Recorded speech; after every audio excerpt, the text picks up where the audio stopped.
I'm Billy X. Kermano, but I went into the military as William A. Kerman. And I served with the 173rd Airborne Brigade. We were a strike force for a large portion of Vietnam. I believe it was Corps 2, 3, and 4.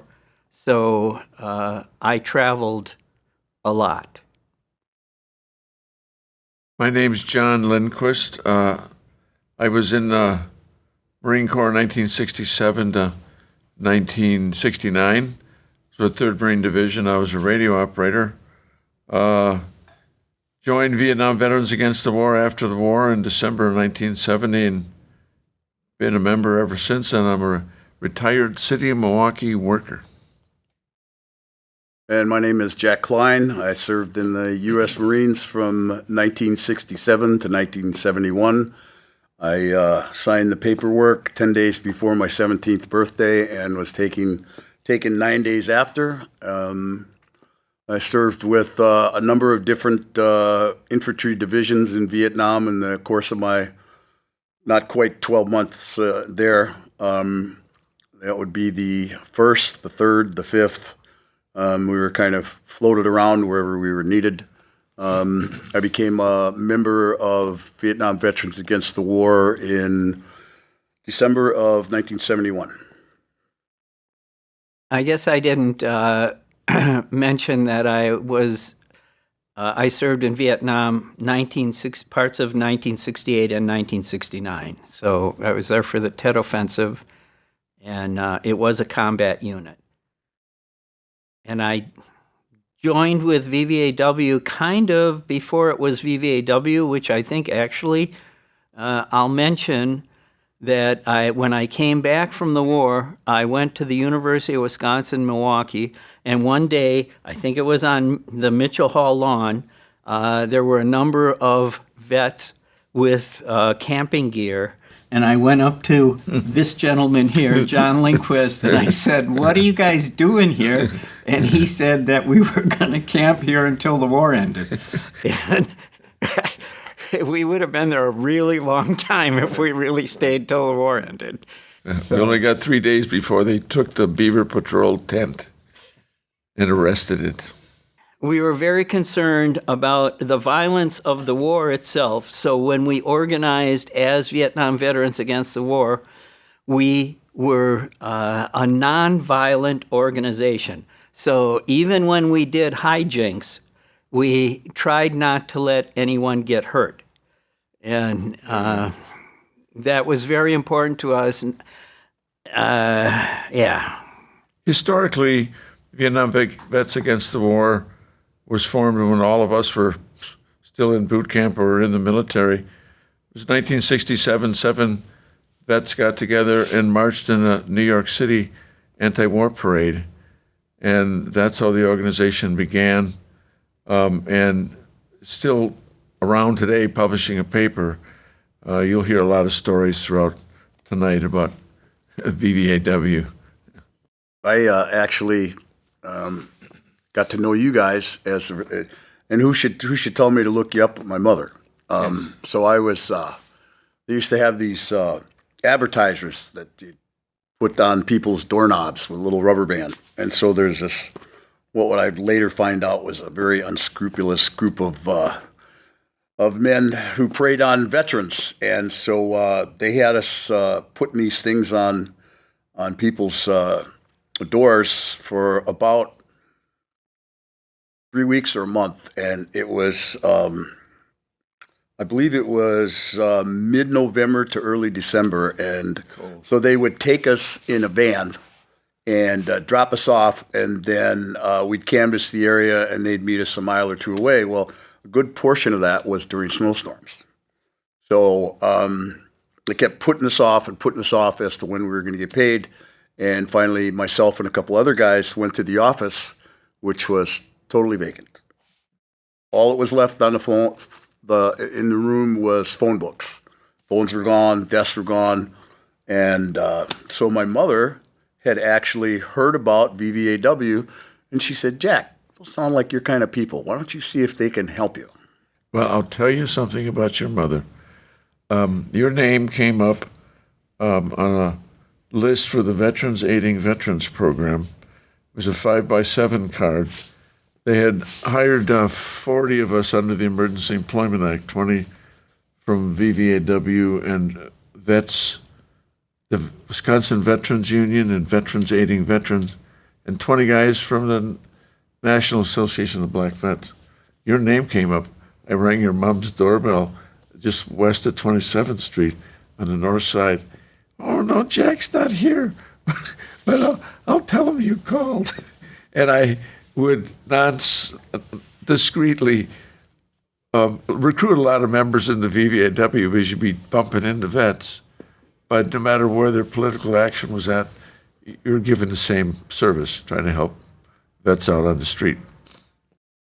Well, VVAW did a lot of stuff that was kind of standard protesting. And around the country, they had special groups. Like in Milwaukee, we called it the B-Boop Squad. And we did some of the things that were less than legal.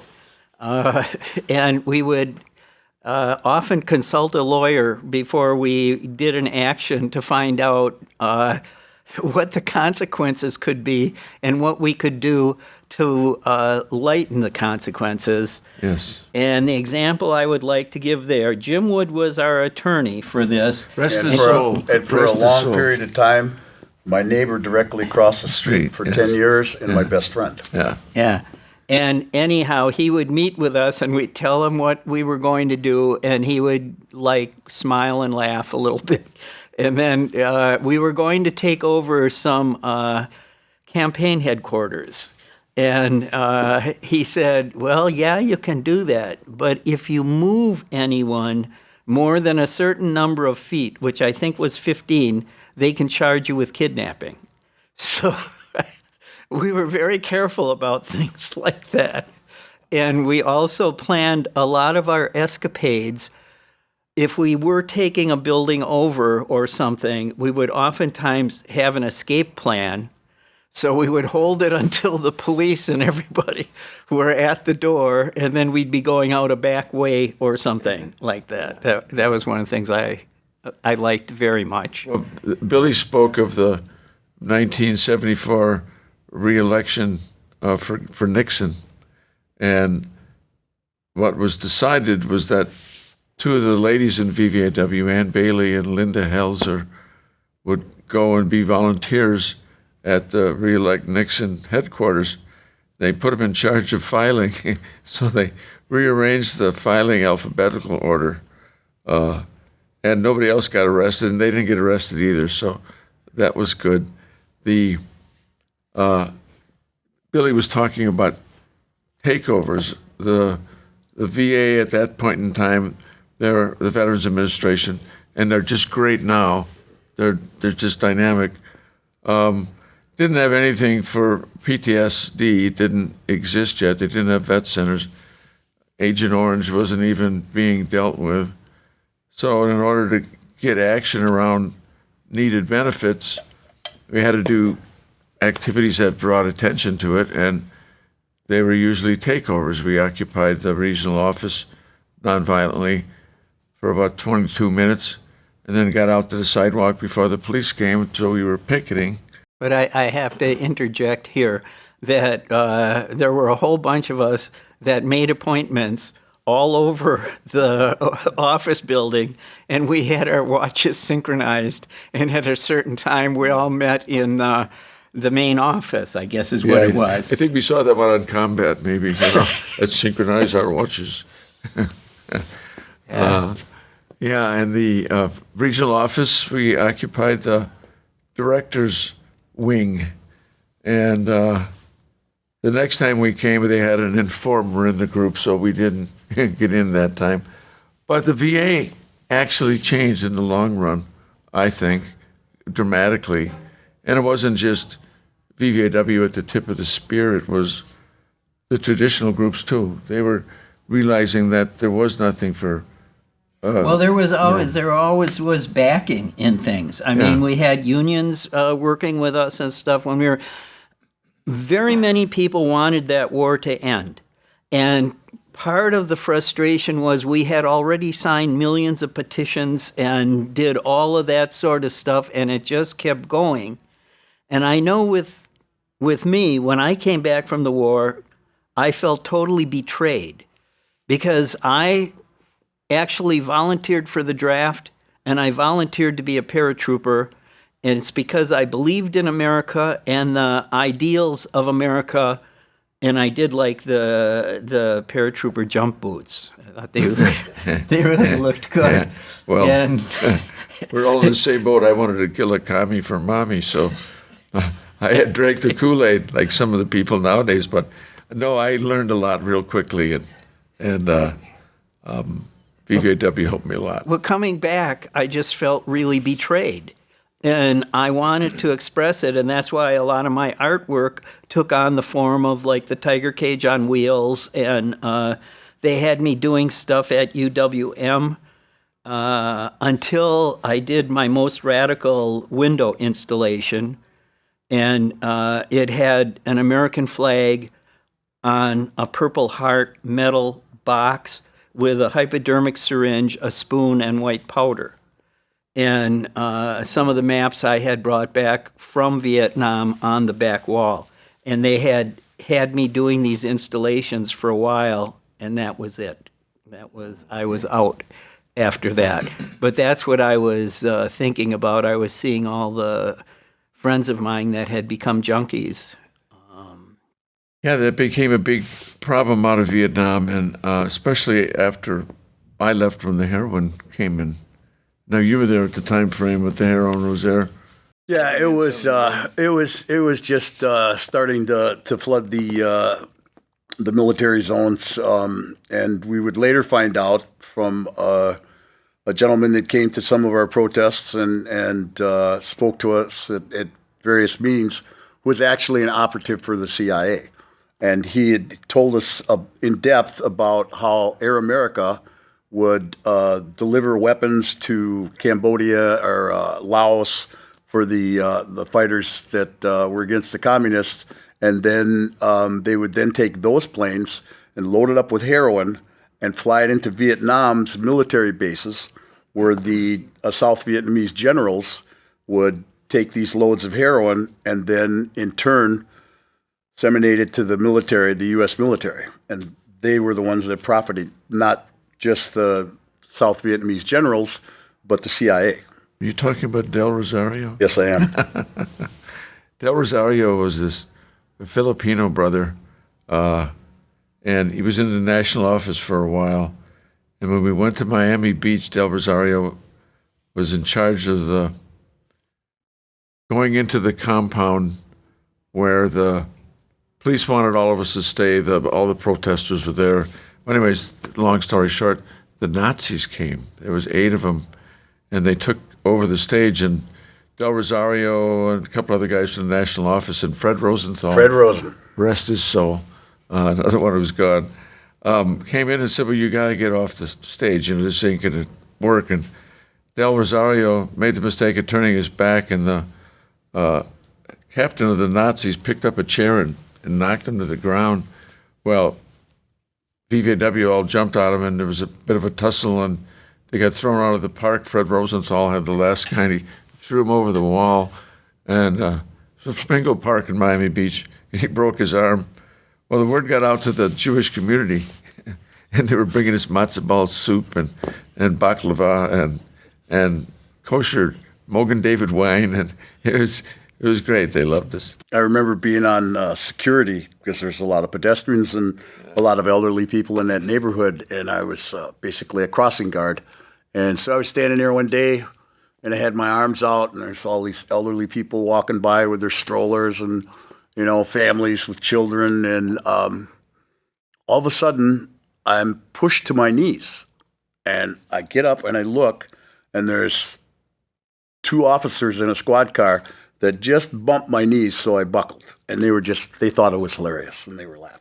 Wow.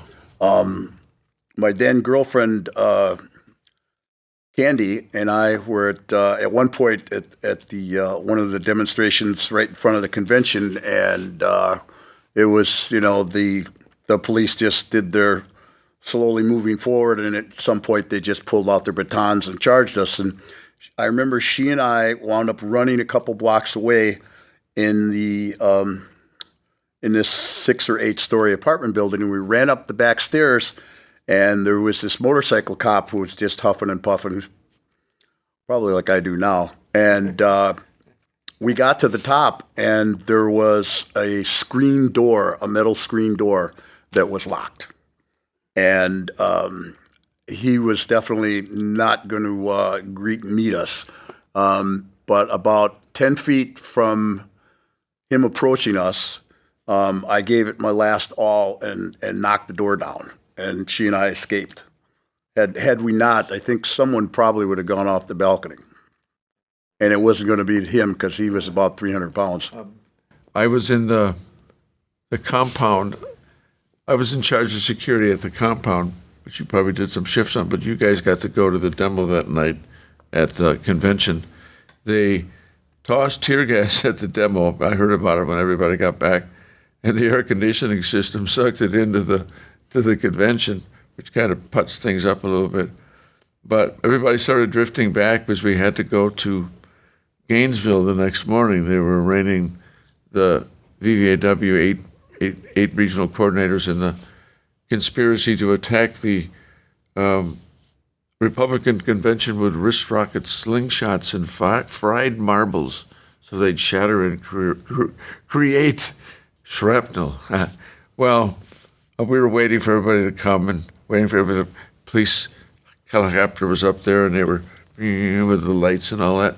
And Linda Helzer said, let's spell out something foul on the ground here about the police, which we did. And finally the light came over and shined it on what was said, and they quick flew away. And we got in our vans and drove up to Gainesville. But that's another story. Well, and I think that I should bring in something about the Gainesville thing, too, because we had organized the Badger Liberation Tribe Theater, and we went down to Gainesville for the Gainesville conspiracy trial, and we were performing along the way. We went down in a convoy, which we oftentimes use convoys. Yes. I believe there was 3 separate ones, Yes. one from the East Coast, one from the Midwest, and I actually left for LA. California. Yeah, Right. LA one. Yeah. And, Operation Last Patrol. Yeah, and they had put a restraining order against having any demonstrations within 2 blocks, I think it was, of the courthouse. And we're thinking, well, 2 blocks away, nobody's going to pay any attention to us. What's that going to do? So we had a meeting of the Badger Liberation Tribe Theater, and we talked about how every time someone gets busted, it costs the movement, because then you got to raise money to get them out of jail and for their trial. And so we did this serious discussion back and forth. Is it worth it for us to go to jail to try and get this restraining order lifted? And we decided it was worth it. So I remember being a little nervous about it, and we decided to go to the steps of the courthouse and perform. And we drew such a huge crowd that the police really couldn't do anything, and they lifted the restraining order. So then it went from then on. Were we doing the Michael Maggot skit?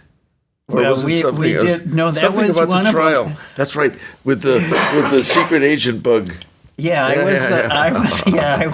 You were the secret agent I was bug. the secret agent bug in that, and that was a pretty good role. It In was fact, pretty fun. I have a picture of in my bag over here of Billy pretending to be the superbug at Fratney Street Park. I remember that demo too. We had driven all night from Miami Beach to Gainesville, Florida. That's the entire length, well, except for going to the Keys. And it was about 250 vets, and it was about a 2-mile march to get to the courthouse. Everybody put their hands on top of their head and marched as like POWs and didn't say a word, not once, just all in step. And then we got to the thing and stopped, and then the BLTs did our number, and then we had the demonstration, the BLTs. Yeah. I remember being in the convoy from the West Coast. my girlfriend at the time and I were up in Frisco, and then we went from Frisco to L.A., and then we wound up going in this guy's van, and he was a one-armed vet, lost his arm in Vietnam, and I remember we went through one of the major cities in Arizona, and there was a highway patrolman, and he was really good at hand signaling, and then about every 30 seconds he'd snap a salute. Wow. Yeah, little respect. Oh, I remember. When we went down one of the convoys with your van with the My Lai massacre posters on the side of it and the big sign that said, "We will not be intimidated." And we get to Florida, tons of cars lined up, and we always had like mechanics in a follow car and CB between the lead car and the mechanics car. Yeah, that was the lead car. And we would travel at convoy speed, which is 45 miles an hour. So the police pull John over. They pull him over because we're going so slow. The entire column of cars pulls onto the shoulder. It's a mile. And the cop is going like this. And everybody's just sitting in their cars. Actually, what actually happened was you, Smokey the Bearhead, he looked at me off. So the rule was if the convoy commander pulls over, you pull over with him. And he had me come right into the sheriff's command center, which is the Highway Patrol headquarters for Florida. And we filled the compound. We filled the ramp coming into the compound. And he's going to, comes out and says, "We're going to give you all a ticket for going too slow." And everybody started, on the 1, 2, 3, 4, we don't want your war. Your war, yeah. And the captain or the commander came out and said, "Get him the hell out of here." Yeah. And we drove down to Miami. And this time I did 50. So we were a mile long. We got to Miami Beach and we had this zippy map. You got to remember, in my radio, nobody knew it. My radio was out up front. You couldn't hear nothing. We were at this, now how do we get to Miami Beach? How do we get to Miami Beach? And there's this little old lady waiting at the bus stop, and Bailey rolls down the window, bless her soul, she's not here either. It says, how do you get to Miami Beach? She says, "Well, if you drive me there, I'll go with you." And she came into the Volkswagen van and sat in the rocking chair and took us to Miami Beach across the causeway. That's how we got there. I remember just before we met up with the Midwest contingent and the East Coast, we spent a night at Fort Pierce. Oh, it was a rather posh, well-to-do. I think he was a banker and all of his friends, and they were sitting around sipping martinis, and they had donated and were going to make a large donation. I don't know how much, and they welcomed us to this cocktail party, right? Wow. And so his wife was just like right out of probably the Stepford Wives or something. I mean, but she was drop dead gorgeous and very elitist, and she said, "Would y'all like to go into the pool?" And to which I replied, "Well, I don't have a swimsuit." And she said, "That's all right, honey." I took my clothes off, and the next 150 people took theirs off, and we all jumped into the pool, and the elite were like, "Wow, I never more heard than of they that bargained for." That's pretty good. We didn't get any of that up at Fort Pierce. California was late, or they had hassles, more hassles, and a longer way to go. And the East Coast met the Midwest at Fort Pierce. So we actually went into Miami but they were 20 minutes, half an hour behind us. Another thing that I think is important, this could be for the future, one of the things that VVAW often did when it had like a big encampment, it would feed everybody. They had, I remember they had the guy that came in with all the fish. Yeah. And not just us, but the homeless and the neighborhood and people in the park. It was that thing of winning hearts and minds, that we wanted people to like us, Yeah, us long hair. But why don't you get a haircut? Well, I got one now. You'd be so handsome if you got a haircut. You'd be so handsome. I remember one of the demos in Washington, D.C., It was one of those deals where we could never get permits for anything because, you know, they didn't want us there. And so we had camped in this park, I don't know, about 8 o'clock at night, and about 2 o'clock in the morning, here comes the cops, you know, on foot, on horseback, on line, with lights. And I woke up and everybody was gone. And I could see about a block down, there was like 200-300 people. And the horse is like from me to you away. I think it was his breath or his hooves on the ground that woke me up. And I said, where's all my brothers and sisters? I better get up and get out of here. Yeah, we did move. That was Operation Dewey Canyon 482 was an Agent Orange thing in Washington. And they wouldn't let us sleep where we slept in 1971, which was on 3rd and between Independence and Constitution. You looked at the Capitol was right there. No, they put us on 17th Street, and we couldn't sleep. We couldn't rest. You know, it was a bit bizarre, but we were able to accomplish what we did. We took must have been 130 of us to Arlington Cemetery, and this time we took the subway. Back in the old days, we would have had the march, and the subway was in now, and we got off at the Arlington and lined up and marched into the cemetery and presented our wreath. Kastemeyer had gotten us permission to enter because there was nothing to do about the war or anything. There was one Washington thing that I just thought I should bring up. I was with Buzz Noyes, and he decided to to pass water on the Marine monument, and the police caught him, and he told them he was a Marine, and the cop went, "Oh, I understand," and let him go. Yeah, no, there's a lot of you. I remember when you were getting discharged from the military, the police were recruiting right out of the military, and if you were getting discharged in California, it was the California Highway Patrol. So there was a lot of Vietnam vets. And when they were supposed to, when Nixon, this is Operation Dewey Canyon 3, 71, we're returning our medals. Nixon was so upset about us, he got to the Supreme Court within 3 days. They ordered us off. We took a vote democratically, and it won that we were going to stay and get arrested.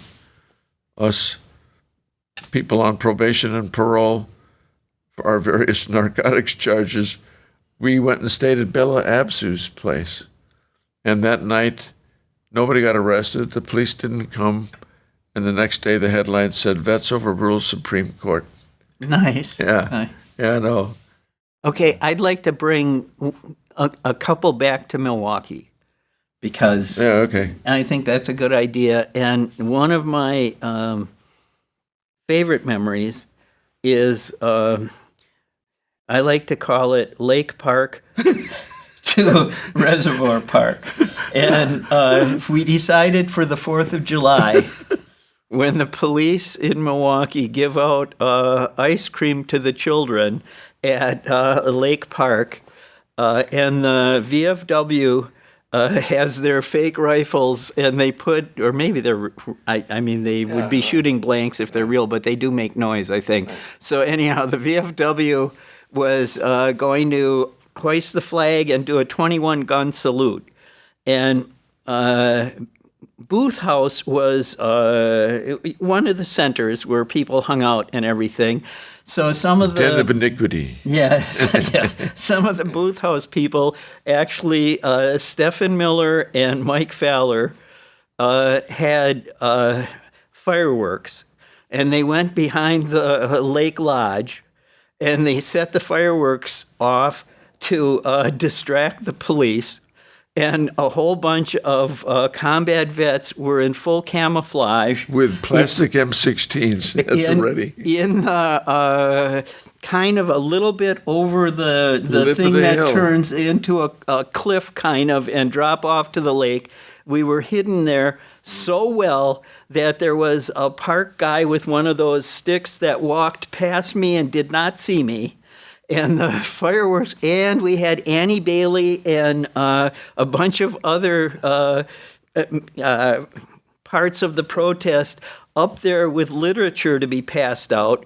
Then after the firecrackers went off and the police were going that way, we came charging out of the woods. We surrounded the flag, got it down to the ground, but we had talked about how we were going to be nonviolent, and if the VFW guys came after us with their rifles, we were going to run. Right. So we got the flag down, didn't get it back up. Here comes the VFW. So we run to the edge. Was it the plan to hang it upside down? Yes. Yeah. The international distress symbol. Yeah, it is the international. We never burned the flag. We didn't do any of that stuff. We turned it upside down. And yeah, international symbol of distress. So we go charging down the hill, and I think it was John's van was on Lakeshore Drive. That was the getaway. With the back doors open, and all these guys come running down the hill, jump in the van, and we take off and go right to Hooligans. Yes, 25-cent Boombas, 50 cents for shots. Had a few beers, Yeah. and then decided that we had to do something. So we went to Reservoir Park and went over the chain link and the barbed wire at the top with lookouts on every corner warning us when things were happening. And we turned the American flag upside down at the highest point in Milwaukee, and it was on the front page, color, Milwaukee Journal the next day. Right. And I wasn't able to go over the fence because I was on probation, but I remember you guys did. I was so proud of you. Do you remember after, I think it might have been after, but it might have been before a demonstration. I think it was like Hooligans opened at 6. Yeah. So we were in there at like 5 after 6 in the morning. Yeah. And do you remember me slapping the bartender? No. So I think I came in like 2 minutes late. And the majority of you were further down the bar, and it was a pretty long bar. And you guys were ordering drinks, and I think it was Buzz was recounting something about a demonstration and also about being a combat Marine. And when the bartender came over to me, he didn't realize that I was with you. And he made some remark about a group of cowards, at which point I slapped him so hard, he fell against the back bar, and then it dawned on him that I was one of you, and he didn't say a word. Wow. I said, and make mine 3 fingers. Yeah, heavyweight. No, it was interesting because we were laying on that little incline you were talking about. With camouflage. We were full camouflage. Yeah, I remember. Face and everything. Not moving. And these 2 kids walked right next to me and somebody else over here. They walked right past us. We didn't move a muscle. They didn't say a thing. It was pretty groovy. Yeah, that's right. We felt like really cool. Yeah. Oh, boy. Our guerrilla theater was good. BLTs, we'd go into classrooms. The teacher would know we were coming, but we'd bring the war home. Bring the war home. And we did the counter-recruiting stuff, too. Yeah. Like when there was a recruiter in the high school, we demanded that they would allow time for counter-recruitment because of how many lies they oftentimes tell to get people to sign on the dotted line. On the dotted line. I was lucky. I met my recruiter. Did you ever hear this story? Yeah, no. I don't remember that one. All right, 3rd Marine Division Association. We're up at Adams Friendship for a meeting, and we always have the welcome aboard, which is, hi, my name's Joe Schmo. I was in 3rd Marine Division. I was a clerk typist. This guy stands up and says, I retired from the Marine Corps after 22 years. My last 2 tours in Vietnam, my last tour of duty I was a recruiter in Milwaukee. Heavyweight. So at a break, I went up. I says, where were you recruiting? He says, Capitol Drive. I said, wow, that's where I enlisted. He said, well, I could have been me, he said. He said, what, do you remember what your recruiters told you? And I said, I wanted to enlist for 6. I wanted to be a combat engineer. And he said, well, what did the recruiter say? He says, well, Well, the guy said, why don't you, we have a 2-year enlistment program now. Why don't you try 2 and see if you like it? And he looked at me, he says, that was me. I was getting soft in my old age. So I bet him only once. And that was it. Bingo. I remember when I went into the recruiter, I told him, now mind you, I'm 16 years old, about to turn 17, and he said, it's like buying a used car. He says, well, welcome to the Marine Corps. What would you like to be, young man? I said, well, I'd like to be a tanker like my dad, because my dad was a tanker and severely wounded in the Battle of the Bulge. And he said, I'll tell you what, when you get to San Diego and you're standing on those yellow footprints, you tell that DI, as soon as you get off the bus, you want to be a tanker. Well, as luck would have it, we fly into San Diego. We get there about 9:30 at night, and the DI is, stern, but he's not showing his cards in the airport, of course. So he gets us on this bus, which is probably a half a mile from the gate at the airport. And then we get off the bus at the Marine Corps Recruit Depot. And, we don't even get off the bus. He turns around. I'm sitting on the front seat, and he just happened to pick me to hold everybody's records. So I'm sitting there. He's sitting next to me. The bus stops, and he goes off. All right, you scumbag motherfuckers, get off. And he's going down, and he's punching left and right, and blood's flying. Well, I was holding the records. I think I was probably the only guy that didn't get hit because they didn't want blood on the records. So now we get off the bus. He says, line up on those yellow footprints. And I'm thinking, I don't think I want to tell him I want to be a tanker. Smart move. Smart move. So the next morning, you're up late at night. They shave your head. I mean, you get to bed about 2 or 3 o'clock in the morning. You get up at 5, and you have your first military meal. Well, a lot of these guys, these kids were like farm boys, and they really didn't know a square meal, and if they did, they wanted more of it. So people are stuffing their faces. So once again, when we come out, and the rule was, take all you want, but eat all you take, because you didn't leave food on the plate. And so we get out after we eat breakfast, our first military meal, and guys are getting sick, and they're throwing up, and they're moving around. They're sick, and so they throw up in one place, they wind up over on the yellow footprints over there. The drill instructor comes out and said, you threw up my Marine Corps food? Get down on your knees and eat it. At which point, if you hesitated, teeth and blood are flying. So you've got guys down on their hands and knees eating somebody else's puke. Welcome to the U.S. Marine Corps. Well, you got to remember, folks, this was 1967 or 68. They don't do that anymore. But no, interesting, I think they all went to the same school because we got picked up at the airport. Did you fly in to San Diego? Yeah. We picked up at the airport, and this was a couple of corporals. We had to sit at the position of attention with our hands on our knees. Don't say diddly squat. Get in boot camp. Staff Sergeant Stellings, we didn't know his name yet, gets on the bus and said, you got 1 minute to get off the bus and 45 seconds are over. And the guy who was sitting in your place had long hair. He grabbed him by the hair and threw him out the bus. And, really threw him out the bus. So everybody's freaking. They're like elbowing one another to get out, and same thing on the yellow footprints. One in from the rank. The guy's on the right of me.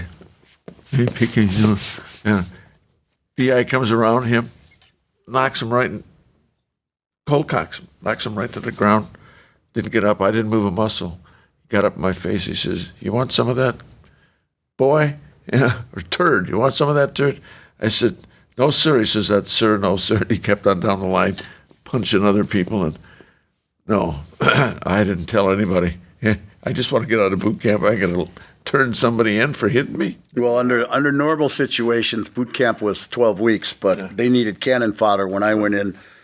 I went in on the 9th of November, and I woke up to that wonderful Marine Corps birthday on the 10th, and that was my first meal. But at that point, they needed cannon fodder so bad, they cut the 12 weeks to 8 because they needed bodies in Vietnam. And because I was 17, they passed a law that said you had to be 18 to go to Vietnam. And to this day, what's the difference whether you're 17 or you're 18? You're still dying for your country. So I spent a little more than a year at Camp Pendleton, cross-training. My original MOS or military job was a rifleman, as were the majority of the people that went through in the fall of '67. In those days, you were, even cooks were basically riflemen. And then I had cross-trained as a mortarman, a bazookaman, a flamethrower, 60 millimeter mortars. And so when I finally deployed to Vietnam, we land at the airport. Within 2 hours, we're on a truck and we're off to the first base I would go to. And we're standing there about 15 miles outside of Da Nang, which I would later find out within a 25-mile radius of Da Nang, 50% of all Marines died during the course of Vietnam. Right. And I'm standing there on my first day, and there's this the gunnery sergeant, and he's going down the list, and everybody's got their records, and they had lost mine. So he says, "What's your MOS? What's your job?" And there was like 12 or 15 of us, and they were all riflemen. And I thought, I'm looking around and I'm thinking, yeah, I think we'll just say I'm a mortarman, since I had trained. Right. Yeah, and so about 5 nights later, 3 of those guys, those young kids, were killed in an ambush. Right place at the right time. Yeah. Wrong place at the wrong time. It's like artillery. I'm going back to Milwaukee. Yeah, there we go. Let's go back to Milwaukee. Let's go back to Milwaukee. Let's think about like some of the VA stuff, because what we were talking about before was occupying the wing, one of the wings of the VA hospital, because right, they weren't administrative wing. They weren't taking care of us, and I still remember our first demand was for a color TV and breakfast for everybody. and we were watching cartoons. That was what we put on the TV, with cartoons. So this is again for future people. If you're going to occupy a building or something, try and make it fun. Find ways to make it so it's not this laborious, horrible thing.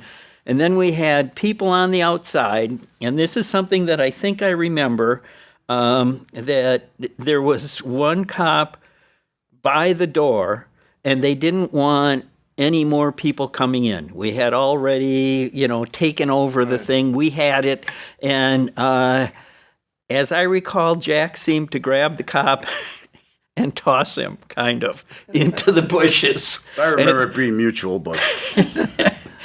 Yeah, I didn't know that happened, so that's all right. Yeah, it was once again there. The VA hospital's a big place, so we had there must have been 45 or 50 of us in various places in the hospital, meeting at the administrative wing at such and such time. It worked, and it surprised me, but by 1977 they were letting us participate in the Memorial Day and stuff like that. 78. Yeah. Well, things changed. Started to. Another one of the things. Now I have to say, I've done some questionable things in my life, and one of the things that I did was I blew in the windows of a police station once, and I got caught for that. So that's on my record as the mad police station bomber. And the thing of it is, I wouldn't have gotten caught except I was being careful no one was in the room. I found a darkened room, blew the windows on it, and I believe why I did that, it was the Cambodian invasion. It was when they started bombing Cambodia. I think I had a PTSD blackout because it freaked me so much that they had kept saying that, like Nixon was saying that he had a secret plan to end the war. And then we found out his secret plan was to bomb the shit out of it, including Cambodia. And I just flipped out when that happened, and I did that. And I think it's important to recognize it as first an action I was trying to do. I was still trying not to let anyone get hurt, and I was a little bit out of my head when I did it. Yeah. I remember one of those actions at the VA. There was a lot more than one security guard, and one of them hit me over the head with a truncheon, and I was bleeding profusely. And it's like, head wounds are, they bleed a lot. I mean, it's looks much worse much worse than it is. And so I'm standing there and I'm bleeding, and some of the other members are freaking out. It's like, you got to get medical attention. You got to get.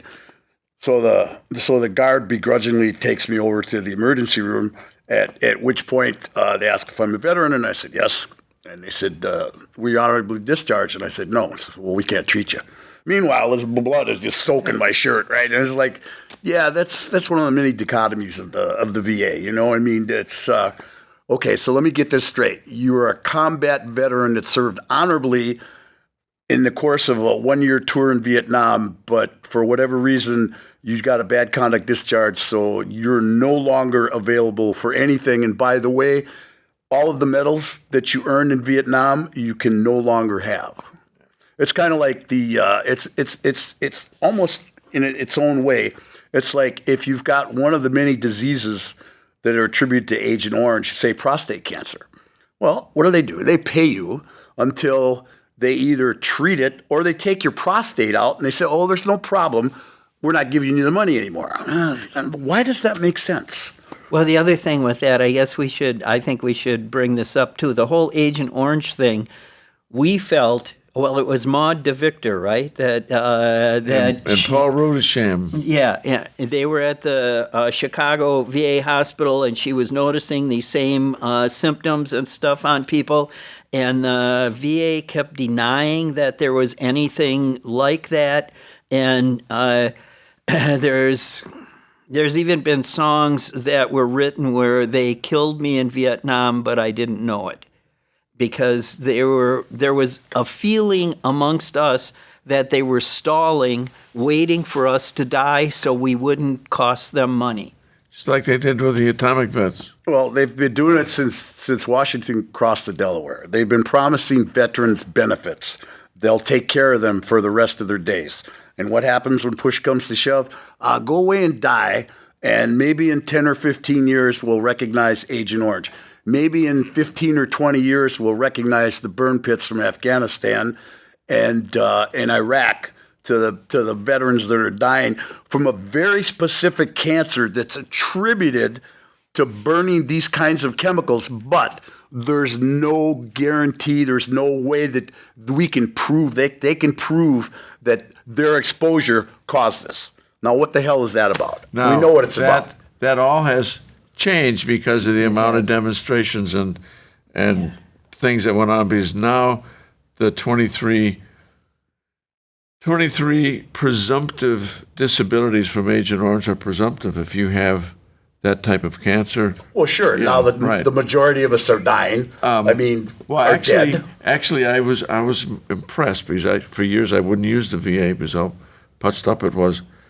By the early 1990s, things were starting to change, and then they really started to change after 2000. And part of the things that VVAW did, one of the things I didn't know until years later, in the late 80s, when the early 80s, when Muriel Hogan helped us put together that Agent Orange dossier, and we were trying to get an independent scientific panel to be the adjudicator of what are the disabilities for this Agent Orange. That was created finally, and that's what's made the difference over the last 20-some years. But how many years will it take for them to do the same thing for the Iraq the Afghani veterans? The PAC Act was just passed. Yeah. And as of, I think it's 19 months ago, they included all the burn pits, and they included 3 more of the Agent Orange disabilities: bladder cancer, Parkinson's-ism, and there's another one I can't remember the name of. And they included the PACT Act, was all the guys from Kuwait and the burn pits. And Isn't the PAC Act also to speed up discharge changes from our era? that I'm not. I'm pretty sure it is. Yeah, it might be, but I couldn't. It's kind of find it. like, okay, forget threading the eye of the needle. Let them all get their discharges upgraded.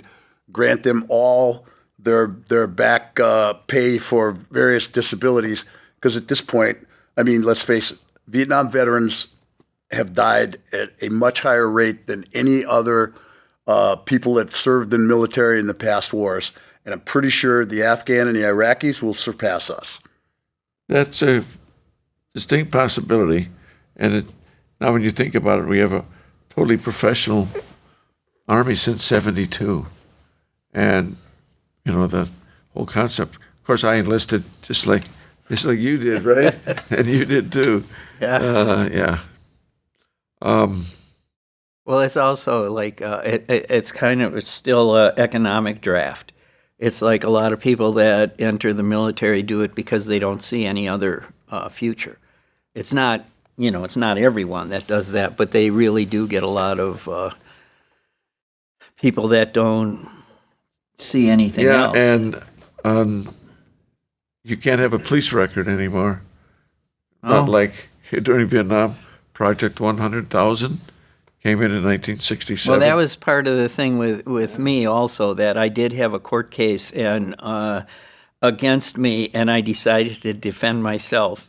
And I knew I would get, I went to Juneau High School, and Juneau High School, I have been told, had the highest per capita killed in Vietnam of any school in the city of Milwaukee. Well, I'll be. And it's, it was lower middle class at best, so that's where they really go after people, is in those economic Did regions. the recruiter come in during high school? I don't remember. We had a recruiter in high school, at Washington High School. I made sure I went to the Marine one. Yeah, there might have been. I didn't even always go to school. You know how that Yeah, is. I couldn't tell you about what happened in high school, because my high school consisted of, I think, 2 weeks in the 9th grade. But there, some of my problems were that I already had friends that were killed in Vietnam when I was in high school, and besides volunteering to be a paratrooper and go to Vietnam, I was going to fix it for my buddies that got killed. Yeah, I darn right. take care of them Vietnamese. Yeah. See, I knew nothing about the war. I knew nothing. I definitely knew nothing about the anti-war movement. The first time I had ever read anything about the anti-war movement was the morning I reported to the induction center, the old federal building on Wisconsin Avenue. It was like 5 o'clock in the morning. I think I was supposed to be there at 5:30 or 6. And I'm walking up the stairs, and there's this long-haired hippie.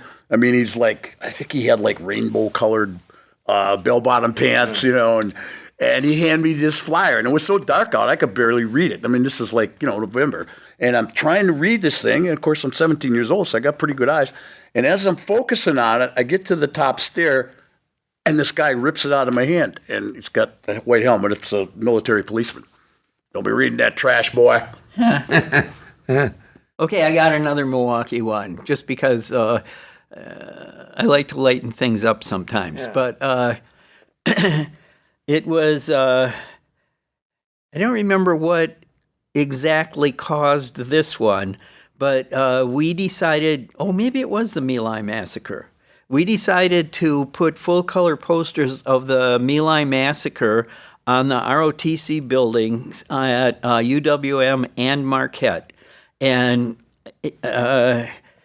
we collected, I don't remember who donated it, but Booth House agreed to it. We ripened cow guts and stuff that underneath the steps at Booth House. They were very ripe.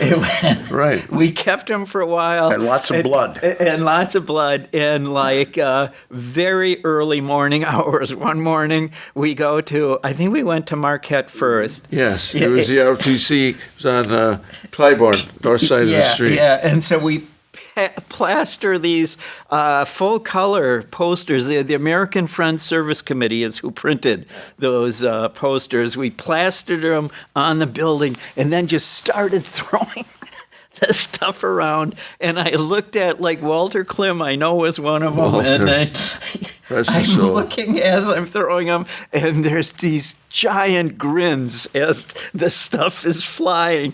And then we went to UWM. Which didn't smell very good, and neither did we, but we overlooked that. Yeah, it sure did make me feel good, though. I remember one of the takeovers of the VA office on Plankington. So it was Veterans Day, and we had banners, and everything was planned out. And once again, we were at various places in the building, and at a certain time with our synchronized methods, we all made a siege on the director's office, and it just swept past the secretary. Oh, he's not in. Well, it turns out he wasn't in. And I remember there were these giant doors that were covered in brass. They're just gorgeous. So there was only one main door into the director's office. We missed him by minutes. And so we immediately, some of us started to unfurl banners out the window. I think other people were, at that given time, immediately notified all the newspapers and radio stations that we were taking over the VA. And so what we managed to do is we took all of the it was like a jigsaw puzzle, and it worked perfectly. We took all of the furniture and went from one side and stacked it all up against this door. Well, the door went in. No, the door went out. And of course, the police came and, opened the door. Well, it went in. That was the problem. They couldn't push it in because this guy had this beautiful like oak table and all these really nice chairs and stuff. And they're like pushing on it and banging on it, and they hit it. They didn't want to hit it. They didn't want to hit it with a battering ram, but finally they did, and they still couldn't break the door down. They wound up getting a welder's torch, and they cut the door off. Wow. Yeah, and of course they came in and put us under handcuffs. But at this point, all the press were out there, so it wouldn't look good if we all came out bloodied and black eyes. And they took us. I remember I was dating the woman who would later become my wife, and the first time my future in-laws saw me, it was a picture in the Milwaukee Journal, and I had like this long leather pimp jacket with a fur collar, and I was in handcuffs, and that was in the Milwaukee Journal. So that's your new son-in-law. Yeah, welcome to the family, Jack. So they get us to the old Federal Building, and they have a series of just like 1930s cells, and they're basically holding areas for people in transit. So I don't know, there's 20 or 30 of us in there, and the guys next to us, I was talking to these two black guys from Chicago, and I said, "Hey, what are you guys in for?" "Yeah, we killed a guy, but he had it coming." "Oh, okay." Okay. And he said, "What are you in for?" I said, "Trespassing."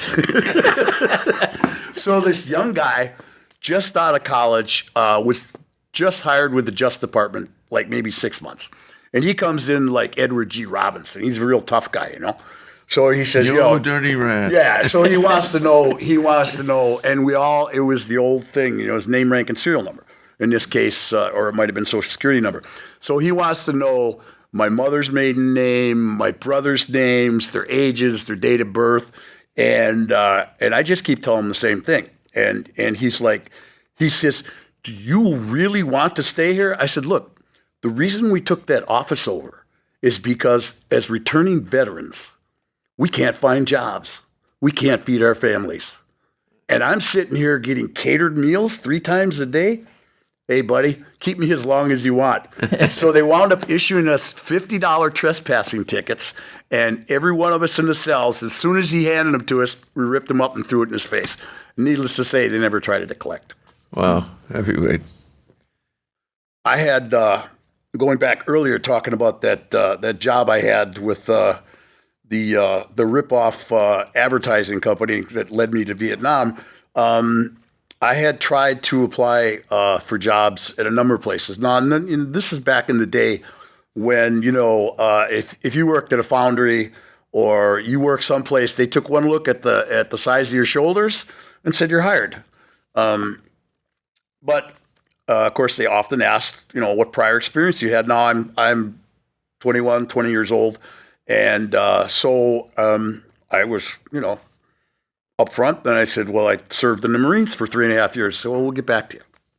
Well, it was you guys that told me, "Look, you could say you were in prison for 3.5 years and you'll get the job, but you won't if you tell them you were in the military." And after that, I got every job I applied for because I quit telling them I served in the U.S. Marine Corps and fought in combat. It dawned on me a long time afterwards that it was much more courageous to speak out, to come home and speak out against the war than it was actually to have gone and fought there. Because when you were in Vietnam, you expected those people to hate you. What you didn't believe was going to happen is that you were going to be betrayed and hated by your own people when you returned. That was hard to swallow. It still is. It's 50 years later. I consider, And it didn't feel like the Vietnamese hated us. They didn't. You know what I mean? It was One of the most cathartic things I've done is to have returned to Vietnam in 2015, and the people are very accepting. I had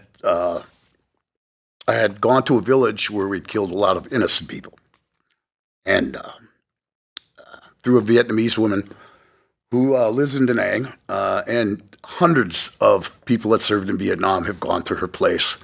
Her name is Tam. She has a little hamburger joint and surfboard rental place a few blocks from the beach.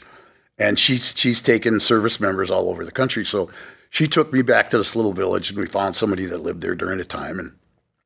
And she translated, and I said I was really sorry for what I'd done. I gave her a few gifts, and I've been a Buddhist for about 30 years now. We lit some incense, and we prayed together. And that was 9 years ago. And I realized that I was like the statue with the guy holding the world all those years. Atlas. Pretty much all gone. Very, very understanding people, very forgiving, Well, they're good winners. Yeah. I mean, let's face it. We just responding to what you said. I was lucky that the city of Milwaukee, which was hiring, gave veterans, if they were honorably discharged, 5 extra points, for your test to get hired, and disabled vets got 10 extra points. And they didn't discriminate against convicted felons, because I was already a thrice convicted felon. You had to tell them you were convicted. You had to tell them. And if you didn't tell them, you got fired. But if you told them, they said, "Well, okay, what happened?" And I told them what happened. They said, "Well, okay." And don't do that again. Same thing for me. Yeah. I just don't lie to them. So that I felt good about. And I'm glad I worked at the city of Milwaukee, because I worked for the people. And going back to Vietnam, you went back in 2015? Yeah, and I've been back 6 times since. My only other trip besides the Vietnam trip was 1991, when we took those petitions back for normalized relations with Vietnam, and got to retrace my combat route. Actually got to stand in Doug Ha, found the front gate by locating a French urinal, which is that slab of concrete that you pee against and would run out, like they do in Paris back in 1965, and stood on the spot where I got my bunker blown away, and saw where Bunker 30 was, and I could not believe how happy they were to see us, and to know that we really supported them, and they didn't hate us. It blew my mind. Well, one of the guys, I met a number of expats that are living in Vietnam, married to Vietnamese women, and one of the guys I met was actually part of my unit. At one point, he served 3 tours. Well, if you were in the infantry, you had to serve 1, but the extra 2 he asked for, and he was with. They were called various things: CAC or CAP. Yeah. So they were small units, a squad, 20 guys, 14 guys, and they would live in a village with 200 or 1,000 people. And so this gentleman I met, who was at that time teaching English at a government university in VVAW, just north of Nha Trang on the coast, he had gone back a few years. I think I met him in 2015. I think he went back in 2013 or 2012. At any rate, he'd gone back to this village, and the leader of the village was still alive. So they were very cordial and respectful, and they had like a community room, and they met there, and I believe the elder or the guy that was in charge of the village, which had gotten much larger, of course, knew English, and so he said, "I'm just curious." He said, "When I was here, how many of you were communists?" And almost every hand went up. And he said, "Well, let me ask you something."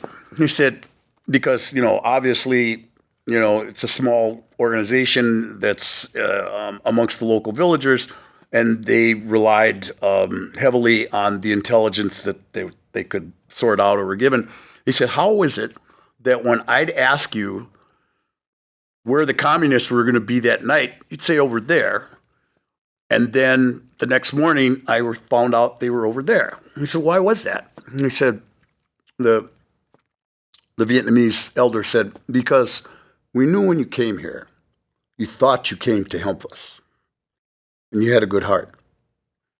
And we knew we were over here and we sent you over there, you're going to go home alive. And here it is almost 50 years later, and we're friends." Wow. Heavy weight. Ooh. Ooh. Ooh. Wow. You bump into somebody like that. It's like goosebump stuff. Another thing I remember about Milwaukee, and especially Wisconsin, was the VVAW campouts. Oh, yeah.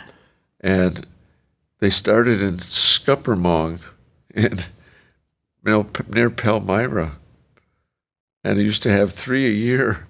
And they went on for 20 years, and it brought a lot of people together, gave them time together, and especially during the Agent Orange times, to organize and to do things together, it helps a lot to have fun together, too, and do family stuff, Well, also, you could see some of that in the demonstrations and stuff, too. Like, I remember, I think it was Bruce made a big B-52 bomber that we could carry in demonstrations, and I put Richard Nixon's face on it. Yes, right. With paper mache. I sculpted it like that, and it took like a bunch of us to fly the thing. To carry it. Yeah, to carry it. And then that was around the time, too, we had the water balloon mortar. Yeah.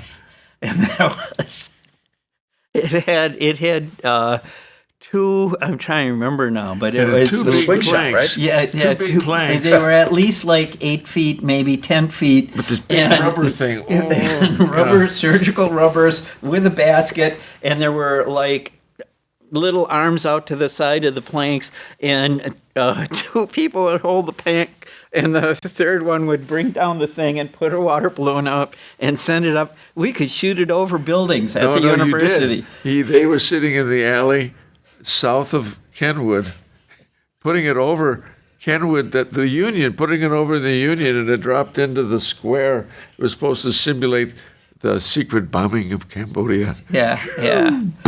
Yeah, so there was this. Oh, boy. That was They good. didn't catch you either. No, they didn't ever catch us. And one of the things that was good, the water balloon mortar was out for, a couple of weeks. It was coming in and out, and the police were after us.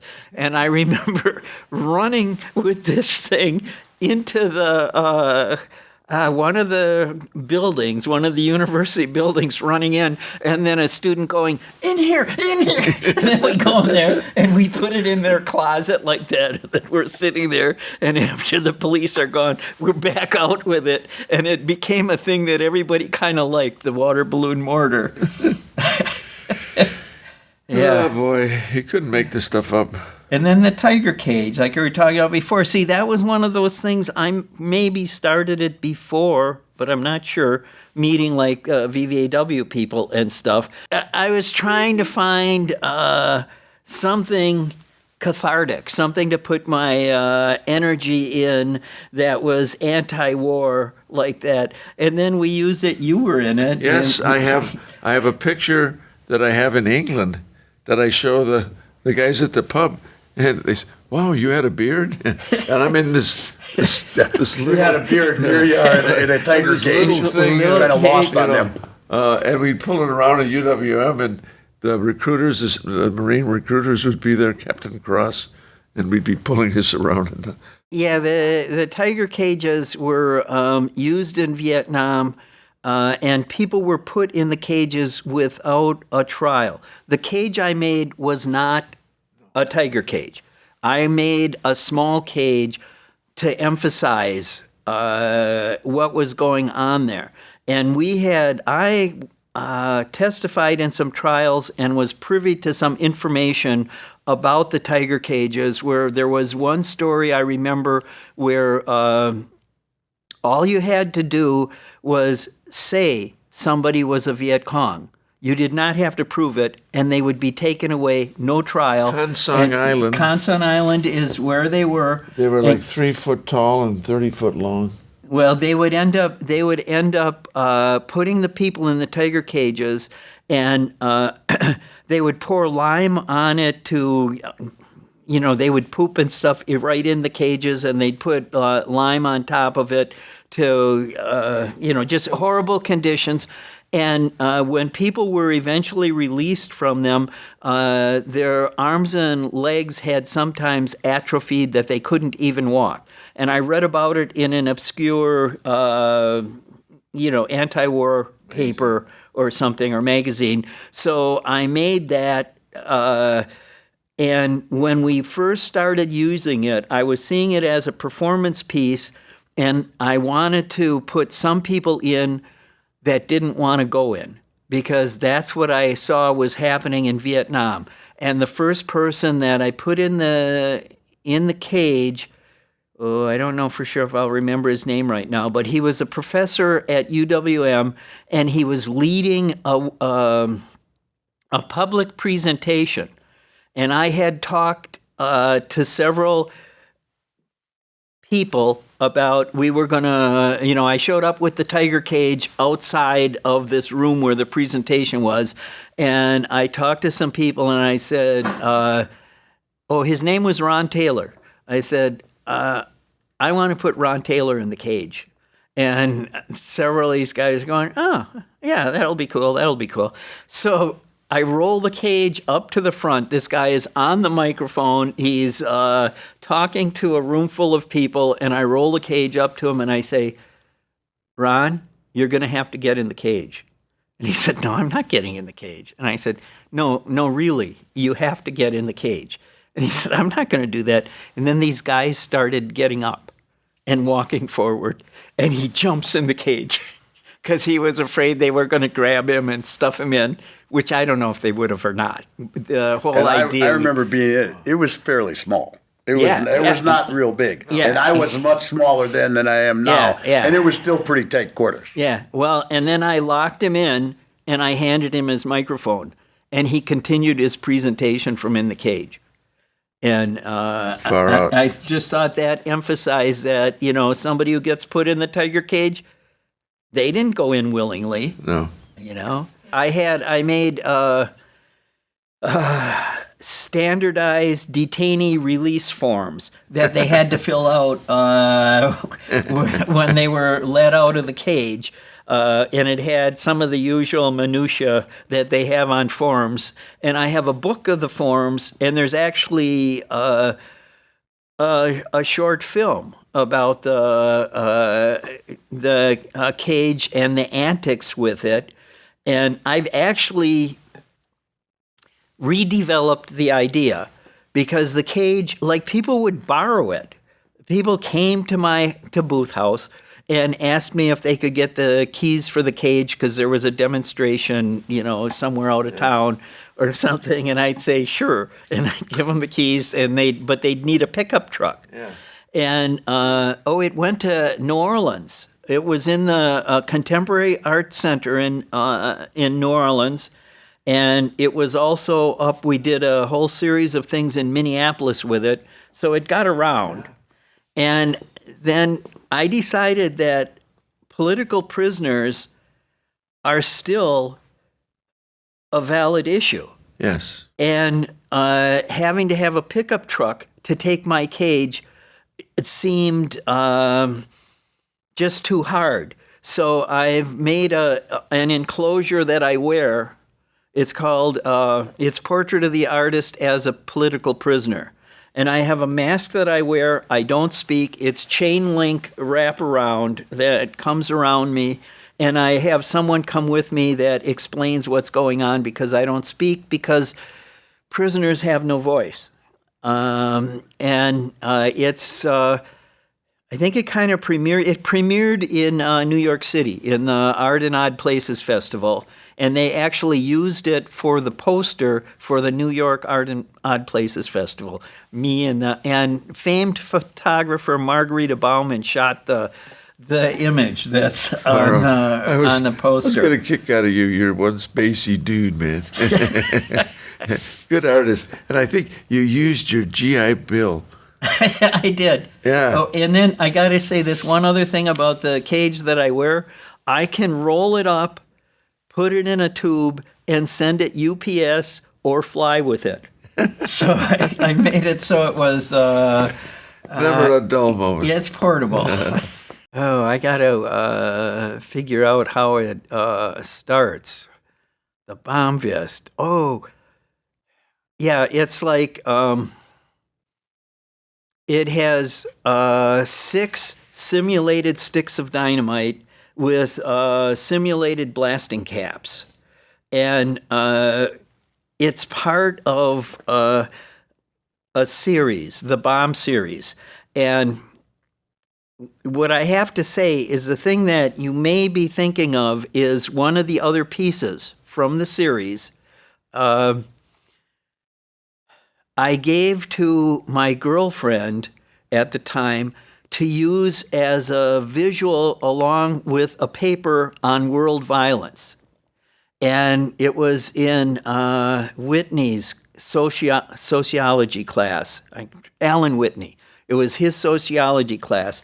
So she turned in the paper, and this one was, it was probably at least 9 or 12 sticks of simulated dynamite. And they were cut broomstick handles with construction paper painted the red of dynamite and wrapped.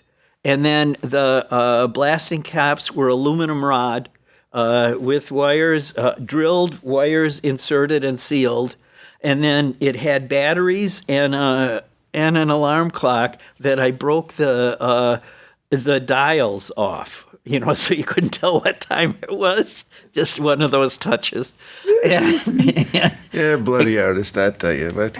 And yeah, so he takes it up to his office, and it started ticking from the movement and everything. And a custodian finds this thing in the office.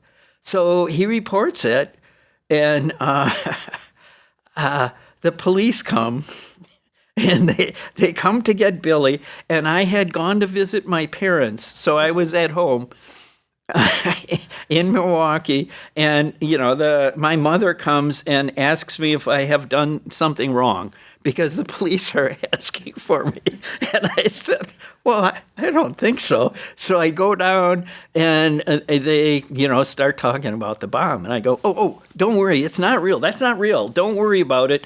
And I get in the car, in the back seat, a cop on each side of me, and the cop's in the front seat, and we're going to, it was in Bolton Hall. We're going to Bolton Hall. And the cop on the passenger side is talking to me. about the thing. And I say, no, don't worry. It's wood. It's broomstick handles with paper wrapped around them. It can't hurt anything. And he says, what about the blasting cap? And I said, well, that's fake too. And Did you at any point say this is a piece of art? well, it gets funnier.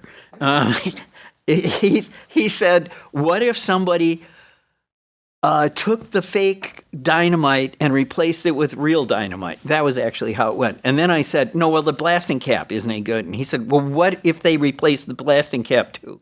And I said, if they've got dynamite in a blasting cap, what do they need me for? You know? A scapegoat? Yeah. And then I get to my lovely university, and there's fire engines surrounding, the thing. It's all closed off. And I realize that now there aren't several cops with me. It's down to one cop. And we're walking together to Bolton Hall. And I get up there, and it's like under a wastebasket with a bomb vest over it, or a bomb blanket over it. And he said, what if they replaced it with something else? What if it's not yours anymore? And he takes it off carefully, and I look and I go, yeah, see, this is, and I go to point at the broomstick handle, and I'm up against the wall because I think he thought I was going to make it go off. Oh, you couldn't. So then Alan Whitney, they take it, and Alan Whitney sues the police to take it To get it back? because it's art, and he wants the art back. And it's actually Judge Steinmetz in Milwaukee declared it officially contraband. So I'm an artist who has had a piece declared contraband. And Oh, blimey. Congratulations. and then John Kruznick was the gallery director at the University of Wisconsin-Milwaukee, and he asked me to put the bomb sculptures into a show.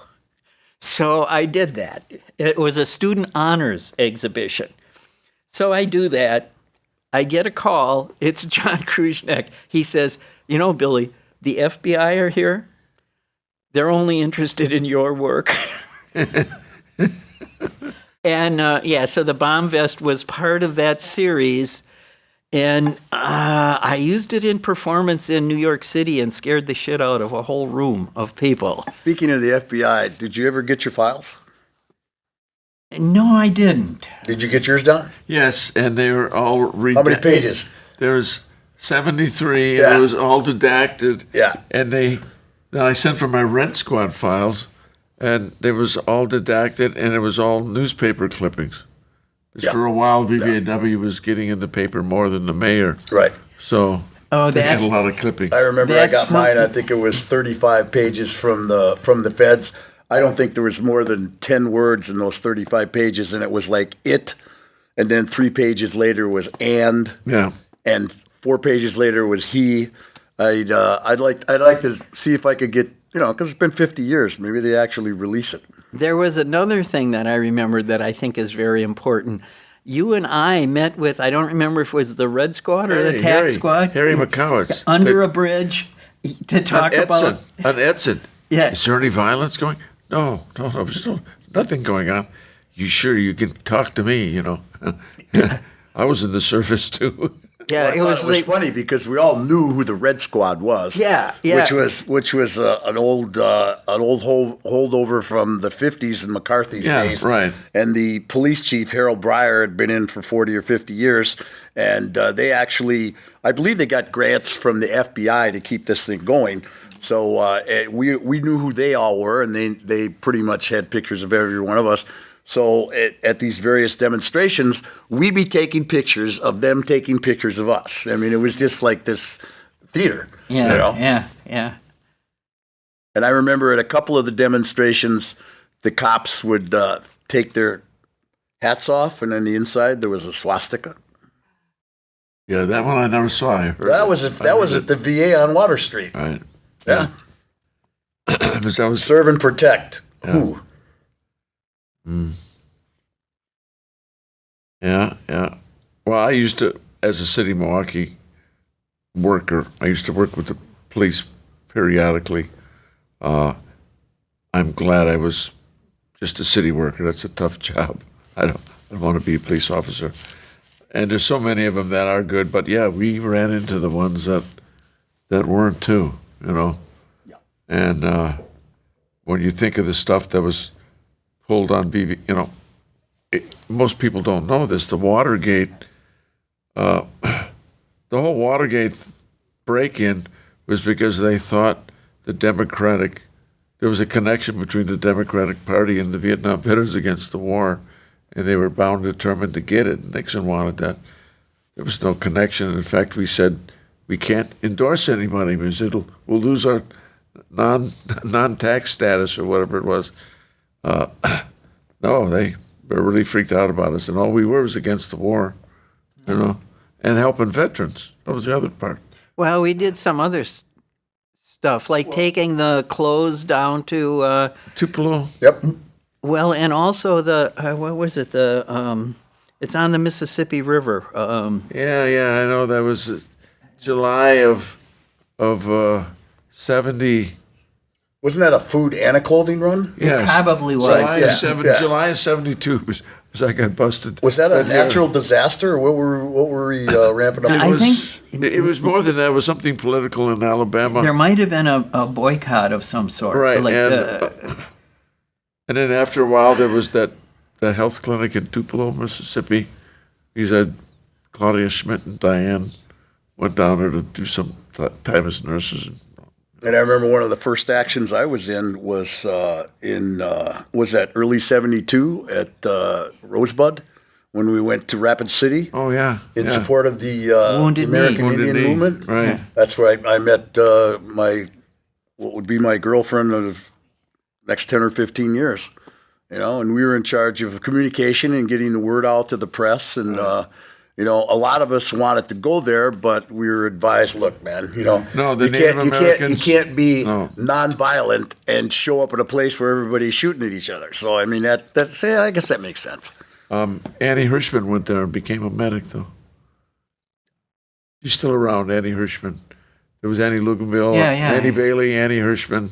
and I the mean, three oftentimes Annies. we would support different community movements, whether it was in the city or, you know, across the country, you know, whatever we could do to help people. I mean, that's primarily we were there to get the word out, Yeah. you know, because no one believed that what the atrocities, no one believed. And I think that was the beginning of the end of America's the land that helps everyone.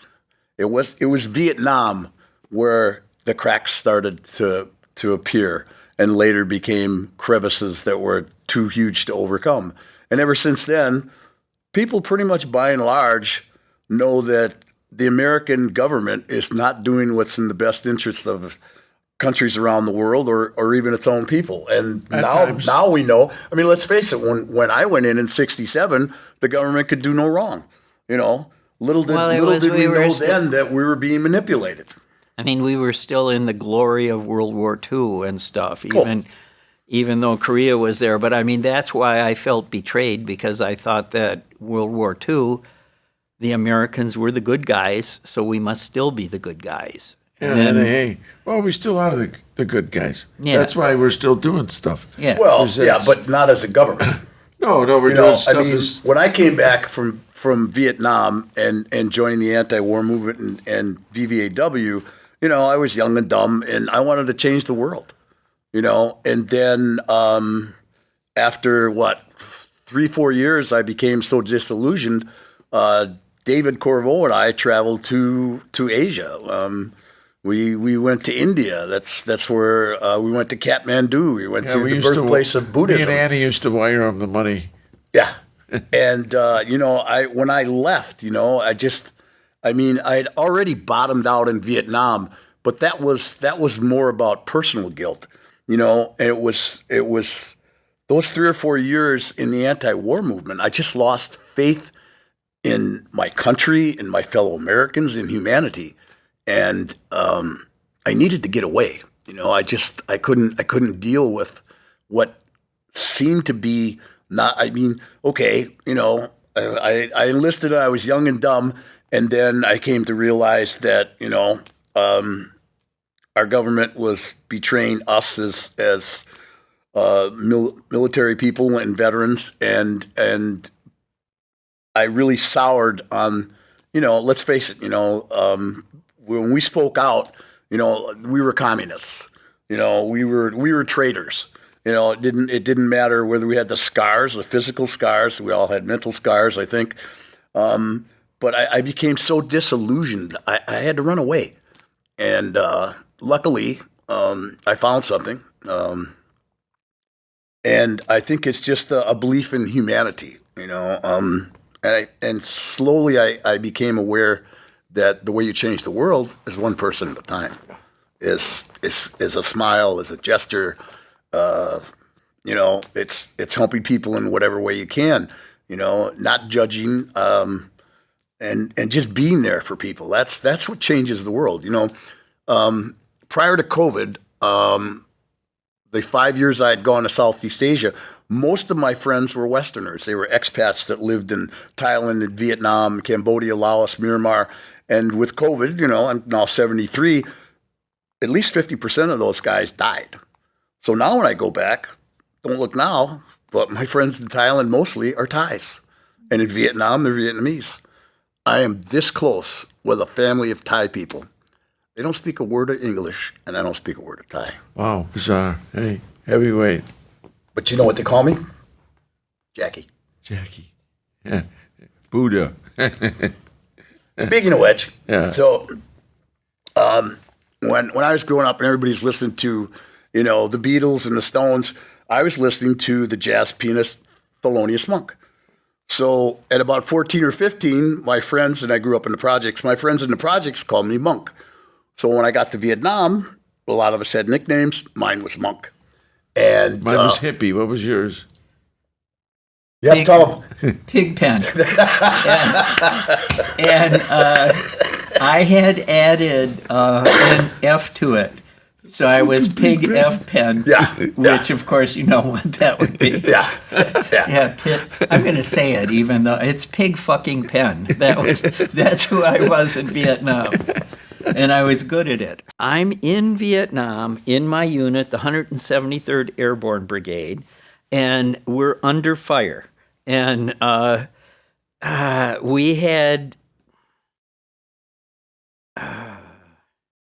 we had gotten some new guys, and there's bullets going, and I crawled over to the where the new guy was, and I put out my hand and I said, "Hey, I'm Pig fucking Pen. Welcome to Vietnam."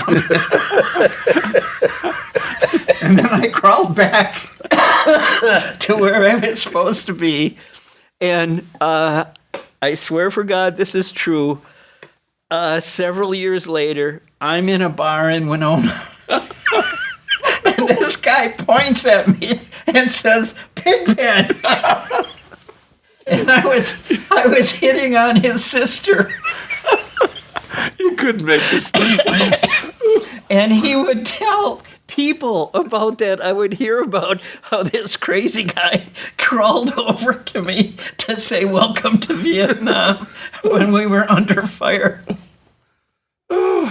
Yeah, you gotta lighten things up, Well, speaking of nicknames, one of the corpsmen, and that's the Marines are Part of the Navy. part of the Navy, and they call them medics in the Army. We call them corpsmen in the Marines, and for us, they're not squids, they're not sailors, they're Marines, and they're very dear. So one of the corpsmen that I served with in Vietnam got a bunch of guys together for the first time in '95 in Youngstown, Ohio. And then they found me in '96, and I had gone out to his place in Ohio, and I pulled up on my big motorcycle and the girlfriend of the day on the back, and it was like a Friday night, and no one knew who I was. I say, "Hi, I'm Jack." By the way, his name was Roach, Doc Roach. Now, it wasn't because he smoked pot. It's because he'd come in from an operation where they'd been out for 2 weeks. They hadn't had clean clothes. He was filthy dirty and smelled like something in the backwaters. Right. So someone said, "Damn, you look like a goddamn roach." And the name stuck. Yeah. So anyway, I'd been at this reunion Friday, Saturday, and we're having goodbye breakfast Sunday, and no one remembers me. Par for the course, because I didn't remember anybody else except for one guy and the doc. And so I got up to leave, and it dawned on me. I said, "Well, yeah, you would all know me by the name of Monk." And everybody said, "Fuck, man, why didn't you say so?" Yeah, because hardly any of us use their real names, you know. Yeah, Sugar Bear. And I think that made it easier when someone got killed. Yeah. Because you didn't want to get that close to somebody. Well, I guess I could tell you where Pigpen came from, because I do find this to be an interesting story. I got sent to a fire base somewhere in Vietnam. I don't remember it all now. And I was supposed to join my unit. This is when I'm the cherry, okay? Right. And there were, I think it was 2 of us. And we go to the fire base, and this guy tells us to go over to this hillside there, and your unit's going to come by and you join them. So we're outside of the fire base on this hill, and all of a sudden I see these guys. Well, no, I did. They made me do jungle school, and I had to burn shit for a while, before they sent me there. It was probably about 2 weeks in country, I would say, when I was there.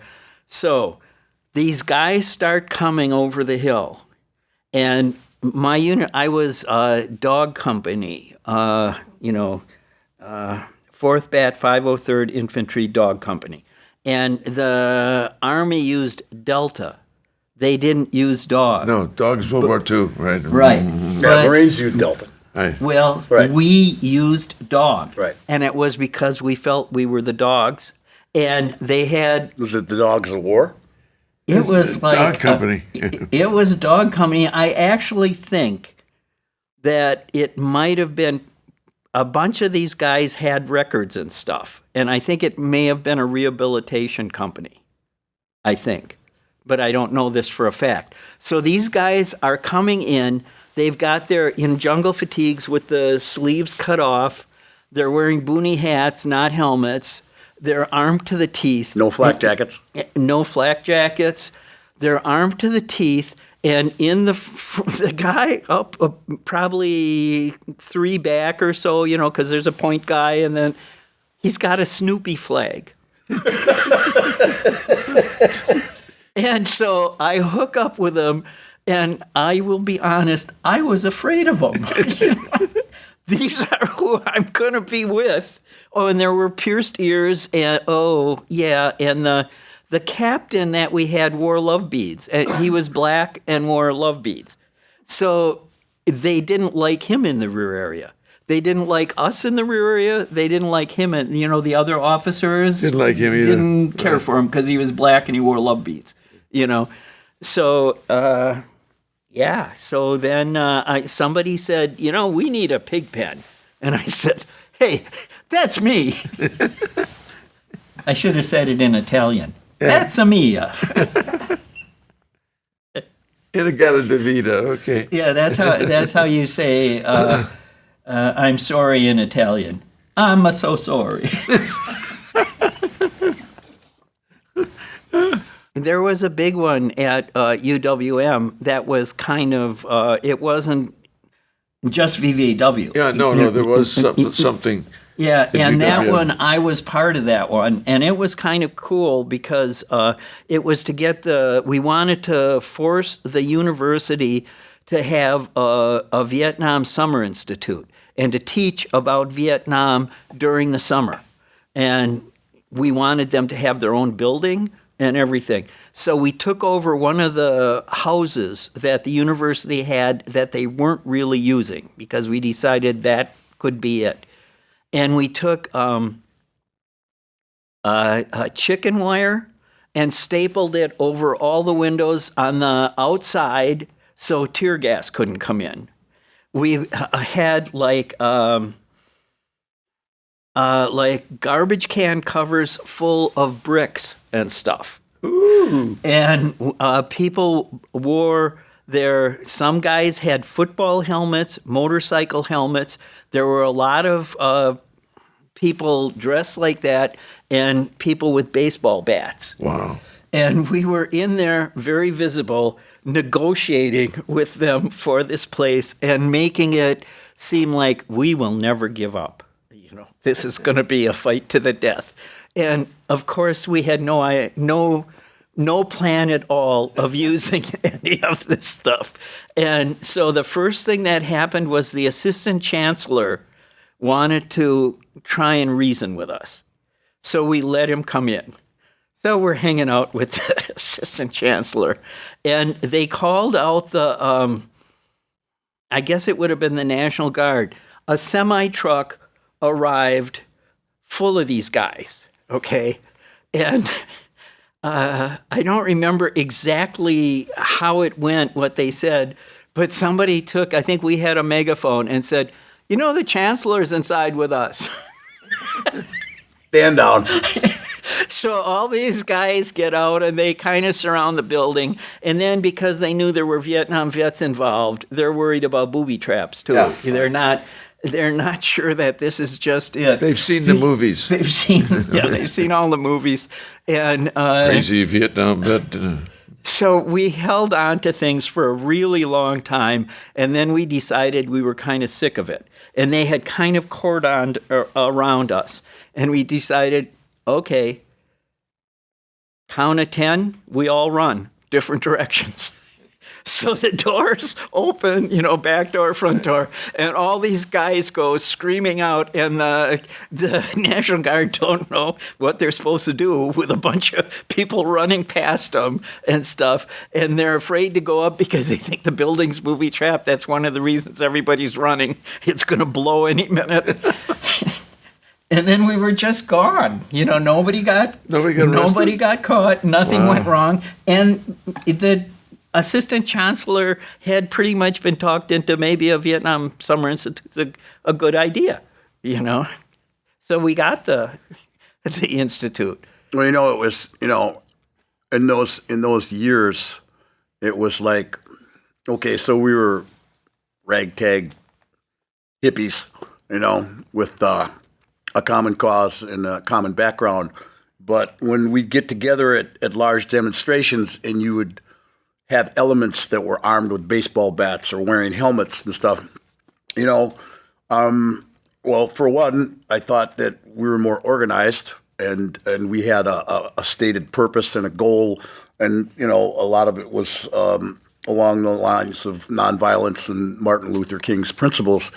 So that wasn't us, but we also were aware that there were a number of FBI informants with us and provocateurs. Yeah. And so when we would come across people that were talking about or had Molotov cocktails or were armed with baseball bats, we kind of shied away because more than likely they weren't violent. They were informants, and they were the first ones to start the fight so that, all hell would break loose, and then Vietnam veterans are responsible for this, that, or the other thing. Well, the other thing that I think is important to state here is VVAW was used for security at a lot of demonstrations and stuff. And I remember even like the Oriental Theater hiring us for, I think it was the Halloween Bash, to do security for that. And I remember the police trying to get in, and we wouldn't let them in, and people were smoking pot in the theater. It was like a midnight showing or something like that, and the cops were really trying to get in, and there were all these VVAW guys pushing, and the cops on the other side pushing it was like a stage door or something. There was a steel door that they were trying to come through in the alley. I remember doing security for, what was the black preacher back in. Oh, that was Angela Davis was coming to. No. The guy that ran for president.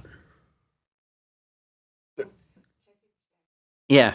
Yeah, Yeah. we did security for him in Chicago, and Richie Manson often reminds me I guess there was like a 12 or a 16-foot wooden like barricade or wall, and I decided that would be the best vantage point. And to this day, he said, I couldn't believe it. You just flew up there like Spider-Man. There was no way you could get up there, and you just like ran from 20 feet, and the next thing you were standing up on top of it, scanning everybody. And I remember being in front of him, looking at the crowds, looking for any obvious movements or, we weren't menacing, but we knew what the hell we were doing. Yeah. Well, and we did security for like the Winter Soldier stuff, for the Iraq veterans against the war. Right. And I did that. I was one of them. I remember one in particular, because we would usually do Armed Forces Day, and for a couple of years, earlier on we had the Labor Day parade. I did like posters for the Labor Day parade. Seraphin was giving a speech, and he was a colonel in the guard or something. Was that the judge, Seraphin? Yeah, Judge Seraphin. I used to dance with his daughter on 55th and Chambers. That's another story, though. And we were purposely walking on the sidewalk, and there was some of the Trots were there, and they were passing out leaflets beforehand to say, that's Trotskyites. Trotskyites. When the red flags fly and the whistles blow, take to the streets. They ran out to the streets, and they tried to get the rest of the crowd to go out, and the vets were up front, so we held the crowd back on the sidewalk, finished the thing all the way down the sidewalk, and they all got busted. Well, the other thing, like the PTSD stuff that we talked about earlier, you ran a counseling group, right? I know I did. Yeah, I remember being in we called it a rap group. Right. Yeah. It was at Family Services on the... Long before the VA offered any kind of... It was Right. Dr. Galicia, Paul Ruiz, you, Gary Boble, Ricky Ditch once in a while, Walter Klim, and it was like every 2 weeks, and it lasted for a number of months. Yeah, it did. Yeah, and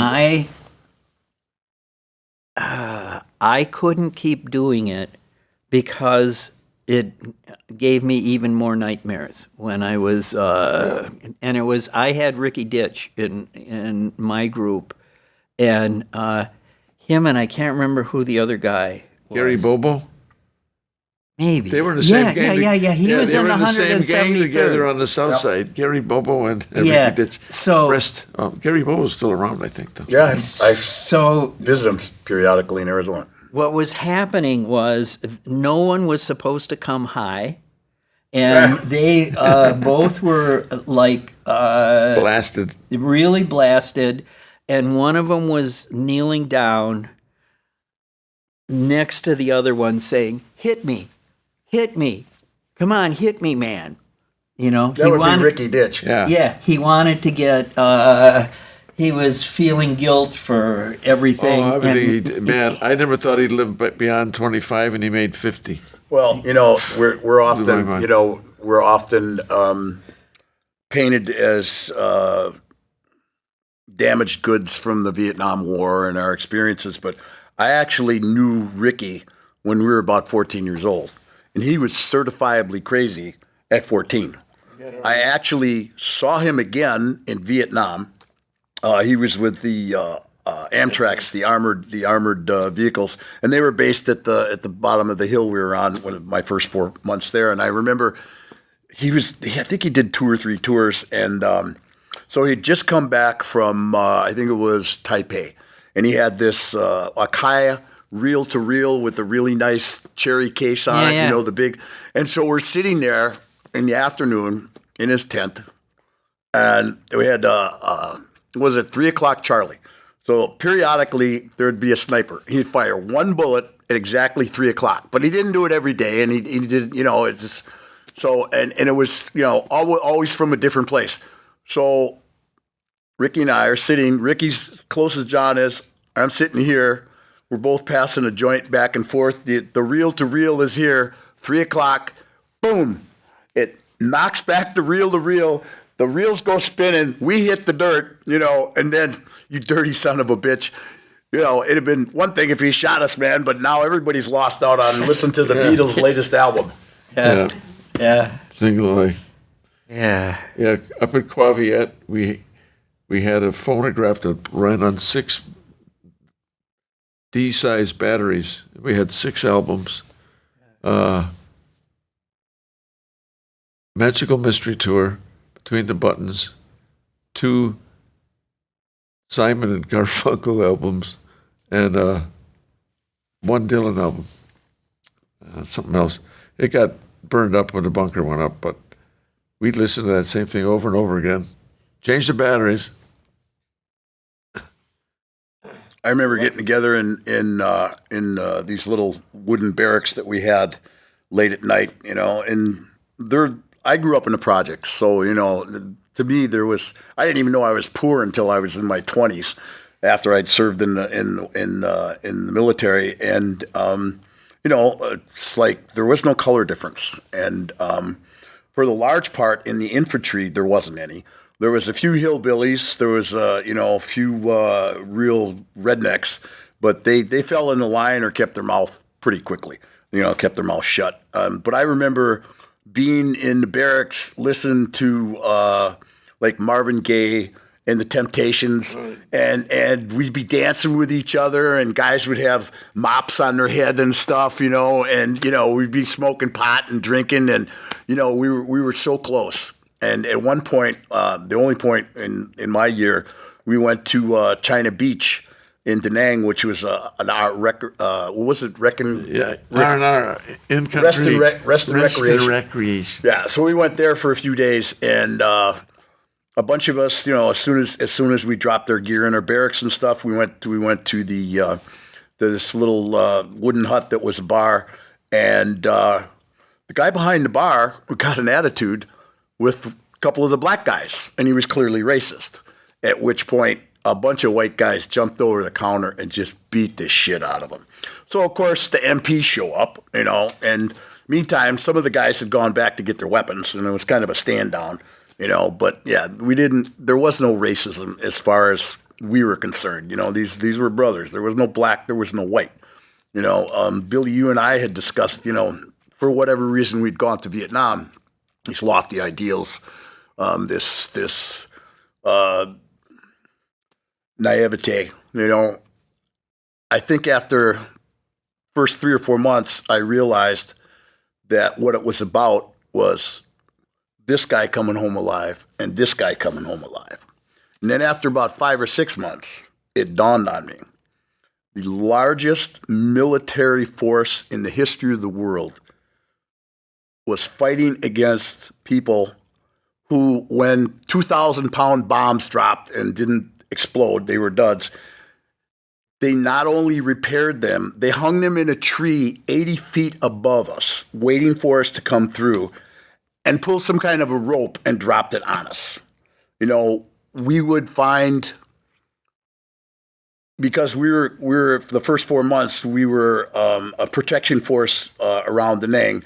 And so the locals would try to get to the NVA on the area, because there were only certain, we only could hold so much ground, and everything else was the enemies. So the local Viet Cong would take out baskets of rice and to the North Vietnamese army, and on occasions when we'd open up ambushes, is literally a 75-year-old man with a 1903 British Enfield weapon with 2 bullets and a 12 and a 14-year-old girl. And they were kicking our ass. And then it dawned on me, I'm on the wrong side. This has got nothing to do with whatever lofty ideals I had. These people are defending their home. The longest war in the history of the world was between the Vietnamese and the Chinese. That was 1,400 years, and they won. If we had not pulled out, we would still be there. Yeah, we did not belong there. It wasn't our backyard. Well, if I would fight to protect my if family. If it wouldn't have been for the Cold War, Ho Chi Minh would have been our Buddy. buddy, and his constitution, the first. They used the Declaration of Independence for the first opening of the Vietnamese Constitution. Didn't he admire Eisenhower or somebody like Yeah, that? and Well, he was actually in touch with Roosevelt. So during World War II, the OSS. Right, the OSS worked with Ho Chi Minh and what was the fighters called then, prior to World War II? Well, they were just fighting the front. It wasn't the Right. Viet Minh yet. Right. So Ho Chi Minh agreed to work with the OSS and had written a number of letters to Roosevelt saying, when this is over, we will work with you until this is over, with the understanding that you do not allow the French to come back in, and that we will model our country much to like yours. So we'll have all of the rights. We'll have voting. And so when the French were allowed in back after World War II, it was pretty obvious that America once again was not going to live up to what they had promised Ho Chi Minh and his people. And I've done a lot of reading on it. And there's actually a Vietnamese professor, and can't remember her name, out of North Carolina, had written an excellent book. And it basically said that Ho Chi Minh still held on to these ideals. And when the French were defeated at Dien Bien Phu, he went along with what the United Nations proposed, which was a temporary division between all of Vietnam, which would be now North and South, under the agreement that there would be free and fair elections within 2 years. Yeah. And sure enough, once again, the United States put in puppets. And that's when it started. And the thing that makes everything more confusing is the Cold War is going on at the same time. Korea had just been invaded. We fought 3.5 years, and it made sense that this is the communist. That's why it made sense to me. Right. This is the domino theory. Look at what's going on. And that, unfortunately, when I enlisted and I wanted to kill a commie for mommy, when that guy got punched next door to me and I didn't move, a membrane dissolved from front of my eyes. And I said to myself, what did I get myself into? Because I had always listened to the debates and been on the side of better dead than red. And all that facts that you had been listening to, it was all true, but you were too late. You were in the Marine Corps. Your wife was pregnant, and nothing you could do except follow through. So the whole rest of the tour, I knew I'd futzed up right from the first 5 minutes off the bus. So that whole communist, I said, oh boy, did I putz up. And that letter I wrote back to the wife, I told you so. I would like to say that my Vietnam and Marine Corps experience changed my life in a good way. One person can make a difference. Even though I hated the Marine Corps for 15 years, now I wear it on my sleeve. The camaraderie, you understand how much you've accomplished, but it makes me think of doing service for others with everything I do, to come to think of it, whether it's your neighborhood or whatnot. So I want to thank everybody for letting me learn something from my Marine Corps.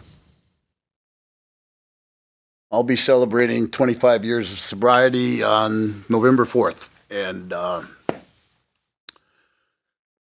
I blamed, it's part of a 12-step process where, you write down these resentments and then you take action on them. And that's the 4th and 5th step. And then the 9th step, you actually apologize to people. And it was brought to my attention with my sponsor at the time that I was 14 years sober at the time, and I realized I had this huge resentment against the military.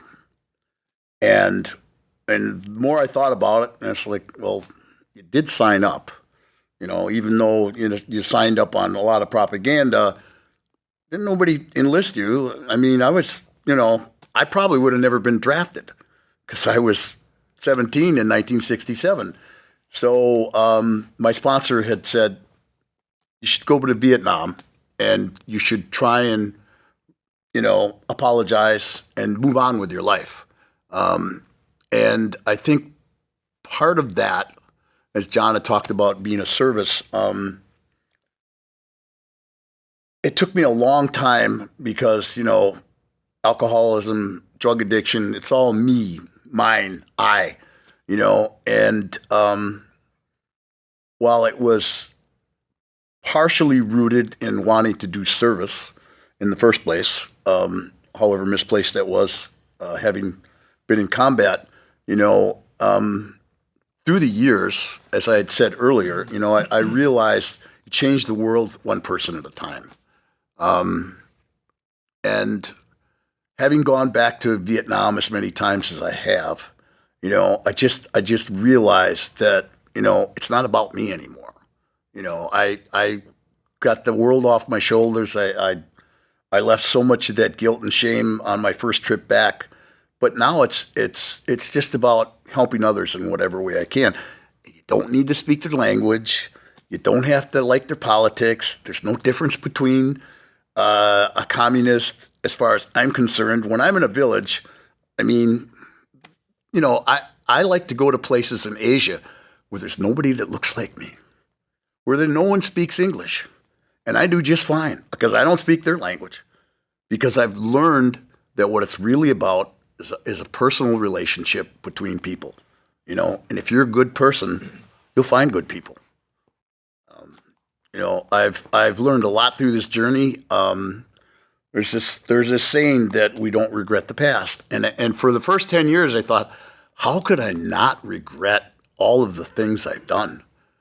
And then over time, I realized there's a whole lot of other people that have done similar things that I can relate to now. I met a guy who was in the IRA, and he was a hitman.